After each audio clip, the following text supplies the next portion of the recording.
এটা কয়দিন চলে? আমার নামও ফুটো। একটা সুযোগ পাই এই ফাটার তো আমি গাল মারবই, আর তার সাথে তোমার পোঙা মেরে দেবো।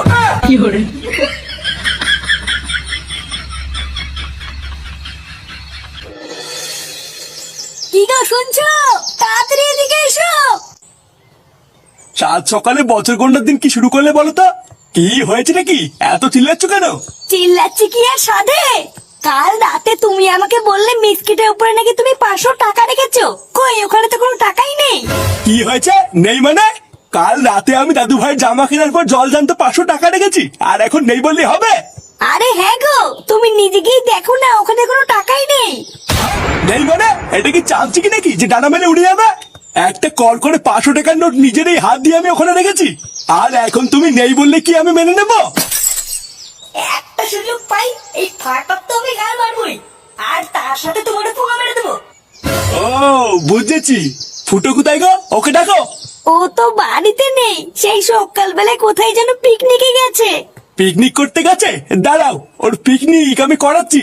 তা কোথায় পিকনিক করতে গেছে জানো? না, আমাকে কিছু বলে যায়নি, আমি কি করে জানবো? শান্তির ছেলে, দাঁড়া, তোর পিকনিক আমি বের করছি।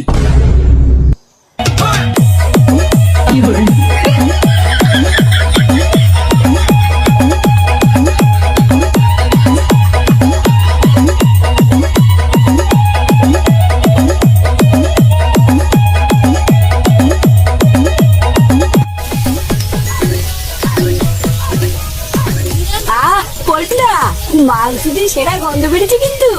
গন্ধ ঠেলায় মনে হচ্ছে এক্ষুনি 2 পিস তুলে খাওয়া শুরু করি। আরে গন্ধ তো বেরোবেই, আমি রান্না করছি না। একদম জল কম দিবি পল্টু, না হলে কিন্তু মালের সাথে মানাবে না। আরে হ্যাঁ হ্যাঁ, জানি জানি, বাপকে শেখাতে হবে না। রান্নাটা হওয়ার পরে একবার শুধু খেয়ে দেখিস, মনে হবে বাপের টিউর বাড়া মুখে দিয়েছিস। নে, রান্না প্রায় হয়ে গেছে, আর 2 মিনিট বসিয়ে রাখলেই হয়ে যাবে।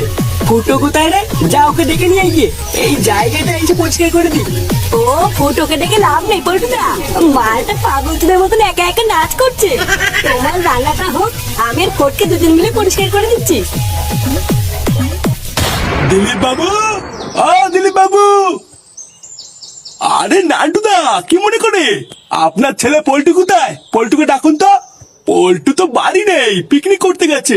কেন, কিছু হয়েছে নাকি? আমার ছেলে ফুটো ঘর থেকে 500 টাকা চুরি করে পিকনিক করতে গেছে। একবার যদি ওকে আমি ধরতে পারি, ওর হাড় মাংস আমি থেতে করে দেবো। কি বলছো? 500 টাকা চুরি করে পিকনিক করতে গেছে? হ্যাঁ, তাও আবার এই সপ্তাহ।